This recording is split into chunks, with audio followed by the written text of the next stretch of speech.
Nós estamos com uma proposta de cada sábado estar entregando aí para você uma mensagem no livro de Salmos. E a mensagem de hoje, ela se baseia no Salmo de número 3. É o Salmo terceiro. Eu quero dizer para você que se você ainda não viu os anteriores, você pode procurar aqui no nosso canal, o Evangelho da Graça. Você vai em playlist e vai ter ali a mensagem em Salmos. Nós estamos falando de Deus, almas, da nossa alma e também dos sentimentos expressos aqui. O livro de Salmos é a expressão do sentimento humano, orações, canções cheias de todos os sentimentos, angústias, alegrias, algumas vezes depressão, outras júbilo. Tudo isso voltadas para Deus e pedindo socorro ao Altíssimo. No capítulo 3, nós temos o Salmo de Davi, o Salmo que ele escreveu enquanto fugia do seu maior temor. Foi justamente enfrentar o seu filho. O seu filho havia conspirado contra Davi. Absalão teceu uma conspiração por vários anos. Ele tinha uma mágoa do seu pai, porque o seu pai havia acobertado o seu filho, seu outro filho, que havia abusado da irmã de Absalão. E Absalão acabou matando Aminon. E Davi isolou a Absalão. E Absalão criou uma mágoa muito grande do seu pai. E ao retomar, ao ser convidado por Davi para retomar, ele volta e acaba então induzindo o povo. A Bíblia usa a expressão que ele roubou o coração do povo. Por 4 anos ele ficava ali no palácio e cada um que trazia demanda ao rei ele antecipava, não deixava que as pessoas se ajoelhassem e que beijassem sua mão. Ele corria, abraçava e ouvia aquelas pessoas atentamente e prometia, dizia: se eu fosse juiz sobre toda essa terra, eu atenderia essa demanda. E por 4 anos assim ele fez. E quando chegou o dia da conspiração, ele então reuniu ali pessoas em diversas cidades e disse: olha, ao toque da trombeta, gritem que Absalão é rei em Hebrom. E assim aconteceu. E Davi foi vítima de traições, como de Absalão, Aitofel, também de outras pessoas, o próprio povo, os anciãos, que passaram a apoiar agora o seu filho Absalão. Também Simei o amaldiçoou. E Davi seguiu rumo ao deserto, com uma incerteza muito grande se sairia daquela situação vivo, porque a ira do seu filho era grande, o seu poder também era enorme. Davi sai ali apenas com seus valentes, com a sua família, deixa algumas concubinas para trás, para que cuidem da casa, o que acaba sendo utilizado o conselho de Aitofel, que Absalão se deitasse com as concubinas, para que todo o povo percebesse que agora ele era o rei e que havia um sentimento de fúria contra o seu pai. E Absalão estava mesmo disposto a matar o seu próprio pai.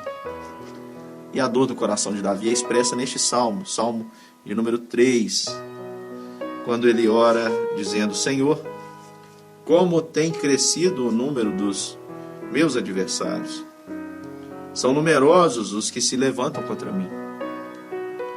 São muitos os que dizem de mim: não há em Deus salvação para ele. Porém tu, Senhor, és o meu escudo, és a minha glória, o que exaltas a minha cabeça. Com a minha voz clamo ao Senhor, e ele do seu santo monte me responde. Deito-me e pego no sono. Acordo, porque o Senhor me sustenta. Não tenho medo de milhares do povo que tomam posição contra mim de todos os lados.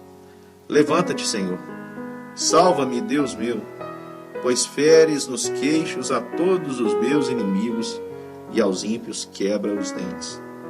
Do Senhor é a salvação, e sobre o teu povo a tua bênção. Muito interessante, eu já falei um pouquinho do contexto, que Davi aqui agora é um homem muito mais amadurecido na sua caminhada com Deus. É um homem bem amadurecido na sua confiança.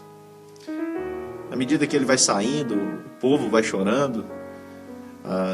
A história nos conta que levam a arca. E ele diz, olha, levem a arca de volta. Se Deus quiser que eu a veja novamente, ele me trará. E a confiança dele é total. E na caminhada ele vai contando com pessoas que vão lhe ofertando alimento, vão lhe dando suprimentos, vão oferecendo o seu serviço, a sua companhia. Tudo isso como prova do cuidado de Deus sobre a vida de Davi. E eu queria trazer esse salmo aplicando isso para o nosso contexto. Infelizmente nós temos perdido o elemento que deve conduzir toda a nossa vida cristã, a nossa vida com Deus. É o elemento da fé, que sempre esteve presente nesse homem que é denominado o homem segundo o coração de Deus. Davi sempre creu. Para ele, os contextos, desde o princípio, eram insignificantes. Davi aprendeu a ter que depender de Deus. No campo, no cuidado das ovelhas, desprezado por seu pai. A orfandade fez com que ele entendesse que Deus era o seu pastor. Fez com que ele confiasse em Deus para enfrentar leão, enfrentar ursos. Ele confiou em Deus para poder enfrentar gigantes. E agora, numa situação tão complicada, ele diz, Senhor, como tem crescido o número dos meus adversários. A gente tem que lembrar que Davi estava num contexto aqui em que praticamente todos os seus adversários haviam sido vencidos.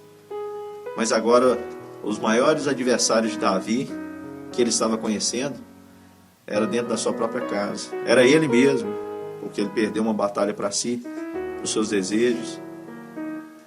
E aquilo acabou trazendo a espada para a sua casa. Você lembra que Davi coabitou com Batseba, esposa de Urias, e enquanto Urias estava na guerra, lutando por Davi, uma guerra que era para Davi estar. E fez tudo isso às escondidas e tentou encobrir o fato dela ter engravidado dele, mandou Urias para casa. Urias, bêbado, era mais justo que o rei, e não foi, mesmo bêbado, tendo sido embebedado pelo rei, deitou na porta e não foi para casa.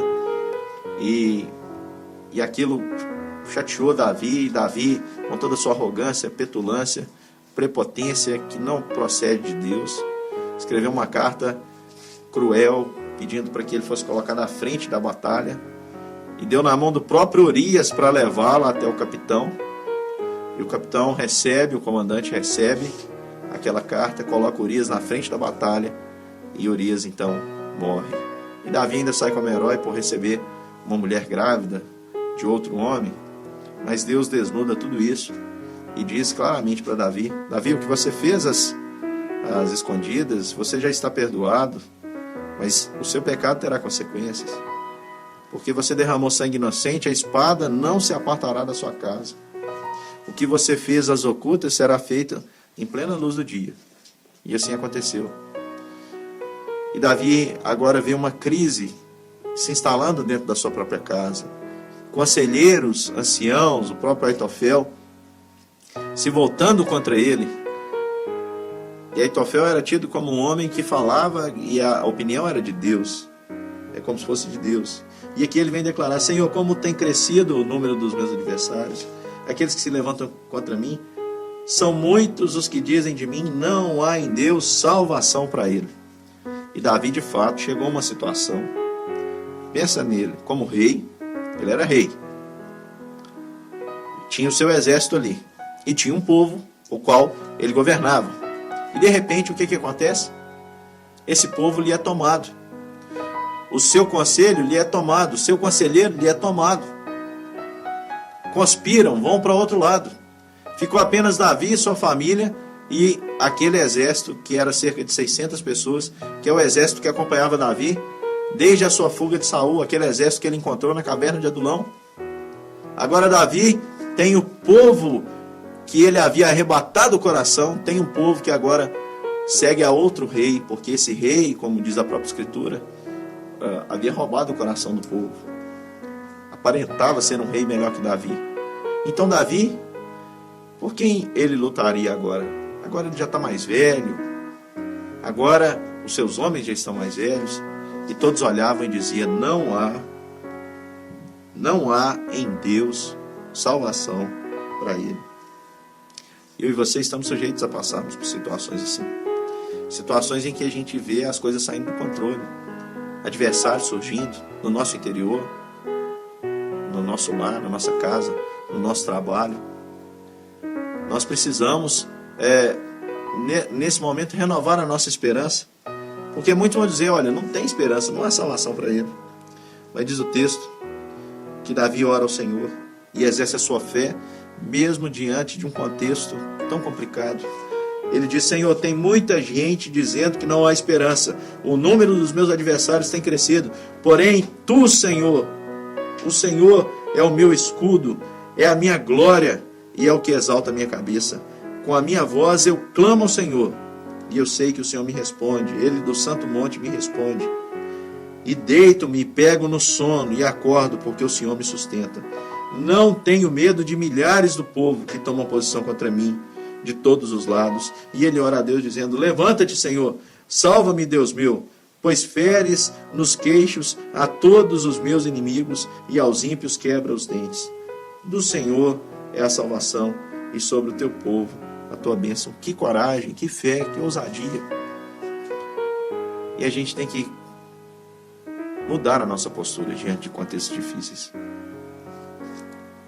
Diante dos contextos difíceis, é aí que a nossa fé no Senhor tem que ser afirmada e confirmada. Será que nós fazemos isso como Davi? Que fez uma oração tão bela e de fato Deus o cuidou dele.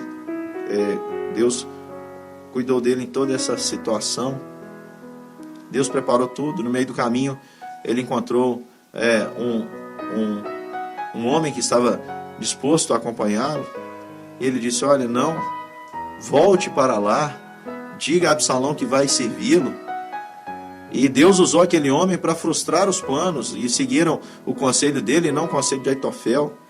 E o conselho daquele homem fez com que Davi saísse dessa situação vivo. Infelizmente, Absalão acabou morrendo pelo seu próprio desígnio e obstinação em assassinar o seu pai. Acabou sendo morto em batalha.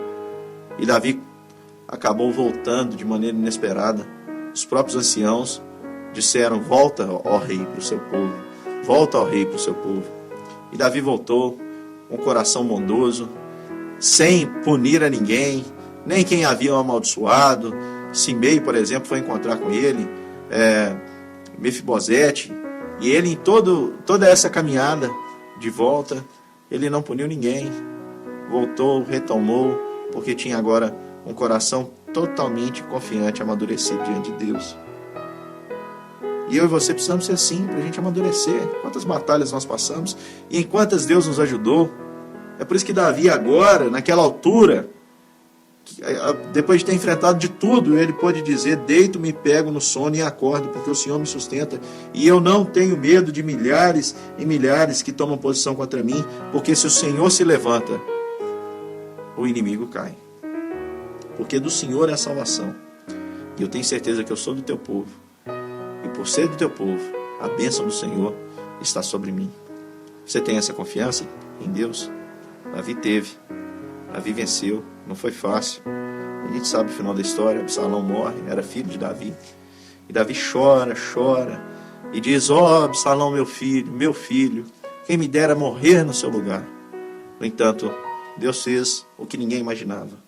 Deus livrou Davi, mais uma vez, de todos os seus adversários. A gente vive num contexto muito complicado, de certezas, de segurança, mas eu quero dizer isso para você, meu querido irmão. Creia que o Senhor é o seu escudo, que o Senhor é que batalha por você, e que se o Senhor se levanta, o inimigo cai, porque você é dele e sobre você está a bênção do Senhor. Que Deus te abençoe.